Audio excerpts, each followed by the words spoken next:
राज्यात गुलियन-बॅरी सिंड्रोम या दुर्मिळ आजाराने धुमाकूळ घातला आहे. सध्या महाराष्ट्रात या आजाराचे तब्बल 74 रुग्ण आढळले आहेत. त्यातील 14 रुग्णांवर व्हेंटिलेटरवर उपचार सुरू आहेत, तर 5 जणांना डिस्चार्ज देण्यात आला आहे. यातील एका रुग्णाचा मृत्यू झाला आहे. त्यापैकी सोलापुरात 5 रुग्ण उपचार घेत आहेत. यामुळे सध्या भीतीदायक वातावरण पसरलेले आहे. या पार्श्वभूमीवर सोलापूरचे जिल्हा प्रशासन सतर्क झाले असून पालकमंत्री जयकुमार गोरे यांच्या सूचनेनंतर जिल्हाधिकारी कुमार आशीर्वाद यांनी तातडीने जिल्हा नियोजन समितीमधून 2 कोटींचा निधी आरोग्य यंत्रणेकडे सुपूर्द केला. मंगळवारी जिल्हाधिकारी आशीर्वाद, सिव्हिल हॉस्पिटलचे अधिष्ठाता संजीव ठाकूर, जिल्हा शल्यचिकित्सक डॉक्टर सुहास माने, जिल्हा आरोग्य अधिकारी डॉक्टर संतोष नवले यांनी पत्रकार परिषद घेत सोलापूरकरांना आवाहन केले. जिल्हाधिकारी म्हणाले, सोलापुरात या आजाराचे पूर्णपणे मोफत उपचार केले जाणार आहेत. त्यामुळे सोलापूरकरांनी या आजाराला घाबरू नये, केवळ काळजी घेणे महत्त्वाचे आहे. हा आजार संसर्गजन्य नाही असे सांगत दूषित पाणी न पिता पाणी उकळून प्यावे, उघड्यावरचे आणि शिळे अन्न खाऊ नये,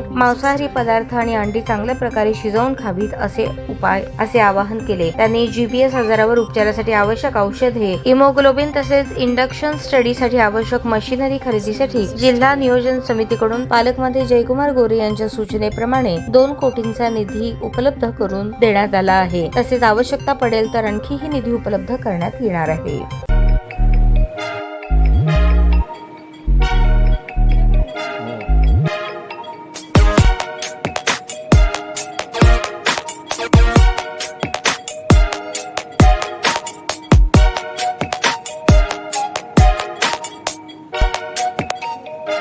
सोलापूर शहरातील सुप्रसिद्ध हॉस्पिटल म्हणजे सेंट्रल मल्टी स्पेशालिटी हॉस्पिटल मागील अनेक वर्षापासून सेवा बजावत आहे. 24 तास इमर्जन्सी सर्व्हिस, मॉडर्न टेक्नॉलॉजी, अनुभवी डॉक्टर्स तसेच अत्याधुनिक तंत्रज्ञान सुविधांनी सुसज्ज स्त्रीरोग, प्रसूती विभाग, ऑर्थोपेडिक विभाग, मेडिकल विभाग आणि इतर एकमेव नाव म्हणजे सेंट्रल मल्टी स्पेशालिटी हॉस्पिटल.